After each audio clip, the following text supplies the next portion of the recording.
Bapak Ibu semua yang berbahagia, pada kesempatan ini sengaja kita mengadakan rapat atau pertemuan yang secara rutin kita lakukan di sekolah ini. Cuma dalam hal ini lingkup kita melibatkan semua unsur, semua stakeholder yang ada berhubungan dengan sekolah SMK Negeri 2 Pangkal Pinang.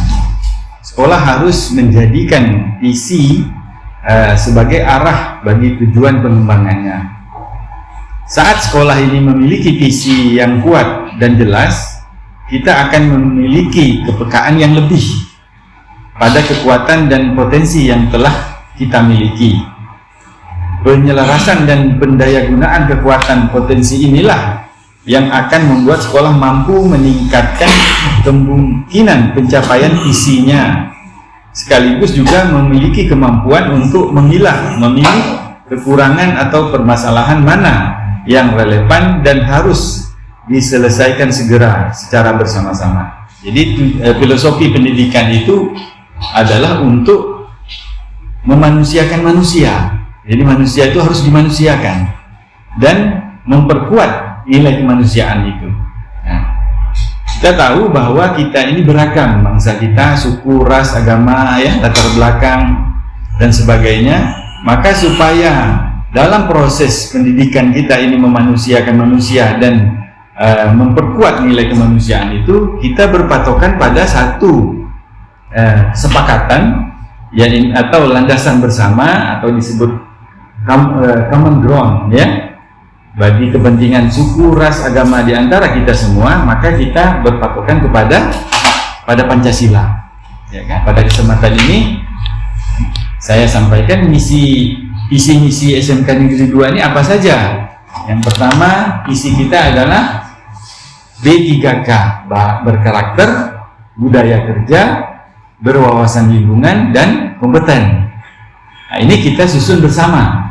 Kemudian kita singkat dengan BEK atau B3K.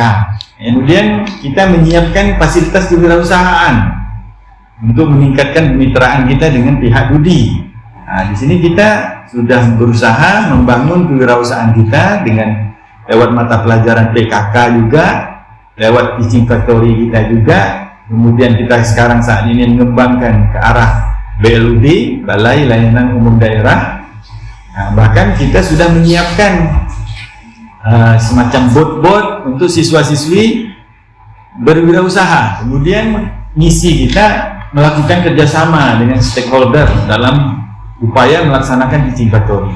Dan yang ketujuh, kita mengembangkan sekolah berbasis digital, kreatif dan inovatif. Dan yang terakhir, kita ingin menciptakan sekolah kita ini sekolah hijau atau green school. Nah, dengan visi dan misi ini kita tuangkan dalam kalimat rumpang agar membuat gambaran ideal bagaimana langkah kita di sekolah ini. Dengan visi misi tadi kita susun dalam kalimat-kalimat yang belum lengkap ini agar memberikan gambaran ideal. Gitu. Di sini ada contoh satu, kami memimpikan murid-murid yang bagaimana. Gitu. Nah, kita dihajar itu filosofinya memanusiakan manusia, ya kan? Kalau memanusiakan dan meningkatkan itu adalah karakter, jiwa, ya, rasa, karsa, dan karsa, ya, berpikir, membuat ide, dan motivasi, semangat, dorongan itu. Nah, yang kedua, kami percaya bahwa murid adalah, mungkin dari Bapak Ibu ada kalimat yang bisa melanjutkan ini. Mungkin Pak Yuli dari Kehumasan. Kami percaya bahwa murid adalah, mungkin bisa kita sambung dengan kalimat yang sesuai dengan sekolah kita, visi misi sekolah kita yang berkenaan dengan wakil pelajar Pancasila. Murid ini merupakan salah satu aset paling berharga dalam pendidikan. Aset yang berharga dalam pendidikan, ya? Ya, mereka merupakan salah satu putra putri bangsa yang akan meneruskan cita-cita perjuangan bangsa. Mereka adalah individu yang memiliki potensi luar biasa yang harus didukung dan dikembangkan agar dapat mencapai cita-citanya. Jadi mereka ini, murid kita ini adalah salah satu aset paling berharga untuk kemajuan bangsa kita sesuai dengan tentunya profil pelajar Pancasila ini. Mereka seperti yang tadi impikan, mereka pun bersikap mandiri, mereka kreatif, mampu beradaptasi sehingga nanti bisa mengikuti perkembangan zaman dan teknologi untuk mencapai cita-cita mereka. Ya. Mungkin itu yang bisa kami sampaikan. Untuk poin yang kedua, kami percaya bahwa murid adalah. Terima kasih. Oh iya Pak, makasih Pak Juli. Mungkin dari yang lain, dari kesiswaan atau dari akademis?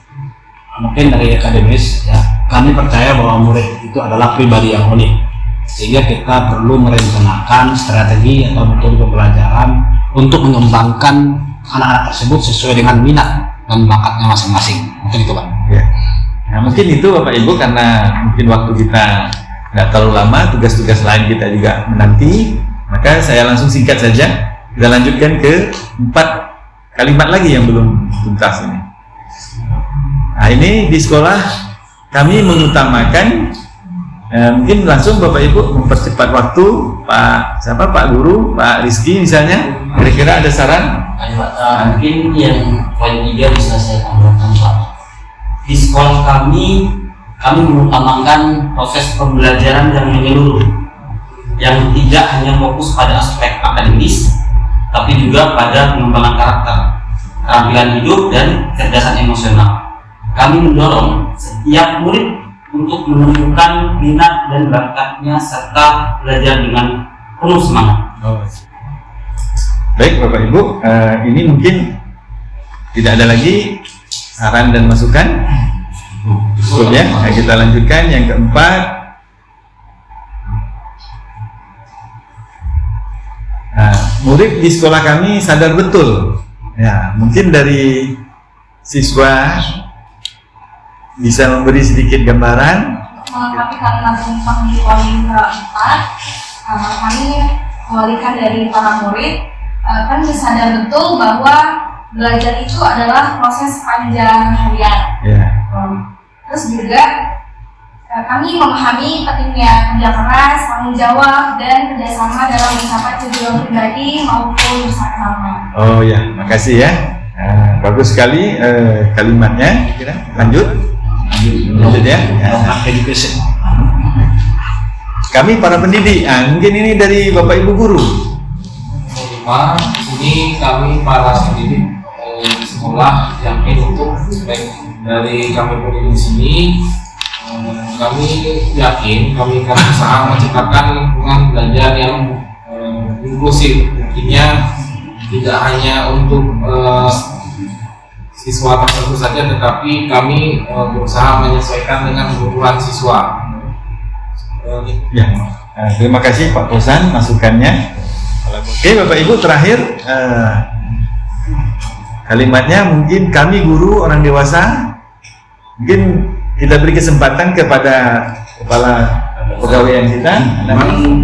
Kami sebagai tata usaha, analis, saya analis SMA, ini memang bagian dari orang-orang dewasa yang ada di lingkungan sekolah. Kita pahami bersama bahwa kualitas sekolah ini ada 3 bagian: guru, itu termasuk kepala sekolah, bahkan siswa, serta didik, dan kami sebagai staf tata usaha. Jadi kami pikir bahwa pendidikan itu adalah usaha bersama, tidak hanya 1 atau 2 bagian, tapi ada warga seperti kayak komunitas yang tergabung dalam satu lingkungan, satu sama yang melibatkan banyak pihak, keluarga khususnya karena peserta didik berangkat dari keluarga, komunitas kita di sekolah ini adalah komunitas dari 3 bagian, dan pemerintah selaku penyelenggara dan regulator pendidikan. Mungkin itu Pak Dedi rapat pertemuan kita hari ini. Saya kembalikan ke pembawa acara Pak Dedi Hendro. Terima kasih. Itu Bapak-Bapak ya, mungkin cukup pemaparan tentang visi misi. Tidak ada lagi diskusi terkait dengan hal ini, karena kita anggap ini hanya pemaparan dan harapan yang sudah Bapak sampaikan. Mungkin saya tutup kegiatan pemaparan di divisi pagi ini dengan ucapan alhamdulillah.